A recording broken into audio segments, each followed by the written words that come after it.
கதை சொல்கிறதுக்காக ஆஃபீஸ் கூப்பிட்டாரு டார்லிங். போய் உட்கார்ந்தோன்னே என்னென்னமோ நிறைய பேசினார். ஆனால் எனக்கு ஒன்றுமே புரியல. சரி okay done, you are the right guy அப்படின்னாரு. சரி ஓகே, அப்போ நான் செலக்டா அப்படின்னு கேட்டேன். செலக்ட் தான் போ அப்படின்னாரு. போய் அடுத்த நாள் இவனை கூப்பிட்டு வர சொன்னார்.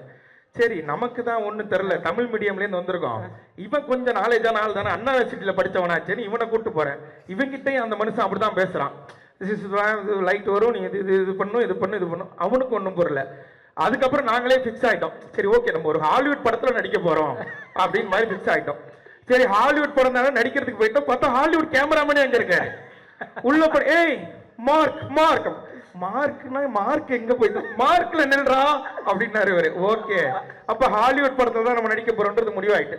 ஆனா பாதி நேரங்கள்ல இவங்க ரெண்டு பேரும் இங்கிலீஷ்ல மட்டும் தான் பேசிப்பாங்க. இதெல்லாம் நான் வந்து உண்மையிலேயே இந்த மேக்கிங், ஜாக்கி ஜான் படம் மேக்கிங்ல எல்லாம் கடைசியா போடுவாங்க, ஒரு கேமராமேனும் ஒரு டைரக்டர் இங்கிலீஷ்ல பேசுறதெல்லாம். இதெல்லாம் நான் பார்க்கும்போது உண்மையிலேயே இவன்கிட்ட சொல்லுவேன், நிறைய பேசுறாங்கடா ஆனா ஒன்றும் புரியலடா. அவங்க பேசிப்பாங்க, ஆனா